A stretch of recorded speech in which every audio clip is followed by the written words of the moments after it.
But I was going on what you said. I have a lot of different things on my belt as well. I'm a photographer, musician. I actually have like 2 books that I've already started writing. I'm probably 50 to 60% done on both of them. So it's like I got a lot of things that I want to do. So that's why I'm not as worried. I do still want to work for a good, at least 10 years or at least 10 in my field to build up my career and money that way. Because I don't spend a lot of money anyway. So I will build up my money there to have in my savings. That way, if I do have to take a pay decrease in one area, those businesses I talk about could be my residual income over here while being able to be a teacher.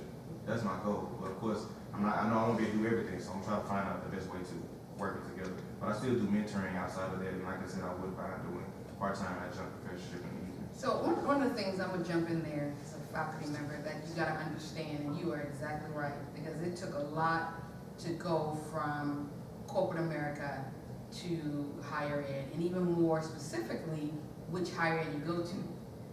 Because you can go, I can tell you now, Vanderbilt's, now granted it is private, their incoming assistant professors are clocking 80, 90,000.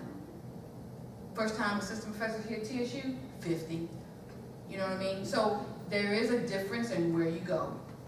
You have to have that passion, but then some of the ways I look at it as is, when you think about it, outside of the committees they're gonna probably put you on, you will probably, now, on average, because TSU right now is currently 5-5 load, and what that means is you're teaching 5 courses in the spring, 5 courses in the fall. So it's called a 5-5 load. That's full-time or assistant? That's required at TSU to be, yeah. I'm saying the full-time professor. Well, full-time professors, you can always negotiate time out. I'm talking about incoming. They're coming in at 5-5 loads. So let's just do an average. Most people are doing either like a 3-3 or 2-3 load. And when you think about it, that's only 2 classes you're teaching. Most classes are about an hour long, maybe an hour and a half long. Then you're gonna throw some office hours in there on the same days. So let's say my classes are Tuesday and Thursday, and I'm gonna come 2 hours before the class, they're an hour after. So in essence, I give about 6 hours on Tuesday and Thursday. And I'm saying outside of the committees, you're gonna have to probably be on. That's it. You ain't gotta be here. You can do whatever you want. So when you factor that 50,000, I'm using TSU for example, 50,000, and I only gave about 12 hours worth of work, if you will, and I'm excluding also grading papers, because that's kind of subjective too. So I'm minusing out service time, and I'm minusing out grading papers. You only really gave 12 hours. $50,000, $6,000, and all I did was work 12 hours in a week is good money. So when you look at it that way, and I'm really saying that because I'm glad we're talking about this, because that's one of the essence of this program, is to introduce you all to, and hopefully, because you're right, I mean, that's why I went into education, because I walked out of my engineering courses wondering, what did they say? I couldn't understand them. There was a language barrier, there's a cultural barrier. I couldn't understand them, they couldn't understand me. You know, it was like, nobody could understand anybody. We taught ourselves, you know, and you're right, I had none in mind, and you were lucky to have one. I had a lot of Africans, but I had no American teachers. None. None of my 4 years I had any American teachers. And so for me, it was important, again, that part of giving back. You know, in order for us to produce what we're trying to produce, and that is African Americans in the field of STEM, they've got to see us. They got to see us, okay? And the way they see us is in that classroom. And that's why I think we can make the most benefit, is touching them at that finite, that infinite stage of their educational trajectory. So, you know, when you look at it in that sense, $50,000 is a lot of money when you look at the bigger scope of things in terms of living, but in terms of wage versus time in, it's huge. Then I can give possibly 12 to 15 hours a week, and I'll make $60,000 a year.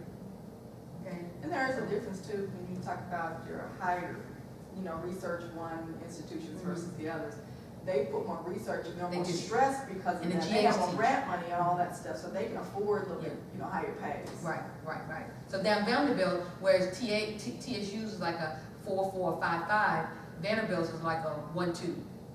They're teaching 1 in the fall, 2 in the spring. Their GAs are teaching. With your research ones, your GAs are the ones that are teaching. The faculty members, they're doing research.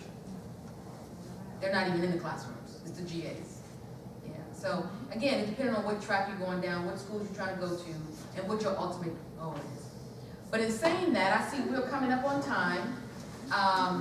That again, want to thank, I can't say it enough.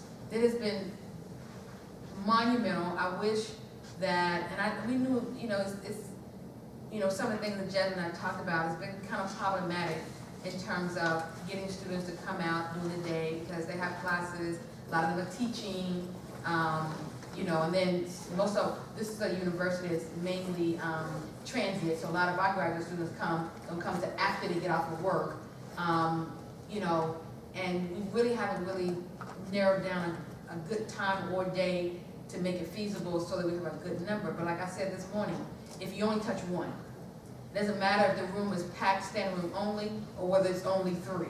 If you can impart into one of these gentlemen something, or they can take away something what you all said that's going to help them on their path, we've succeeded, regardless of how big the room is. And at the end of the day, you still get paid, whether nobody's in the room or the room is packed.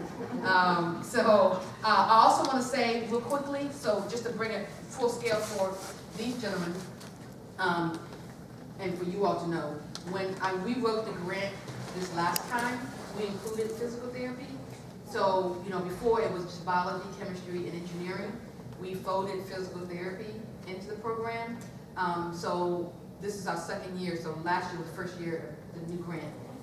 And so they've been moving in 2 years. I say this to say because you all don't know these individuals. The last 4 here graduated out of our program. And so that's why I got emotional this morning. I think I'm okay now.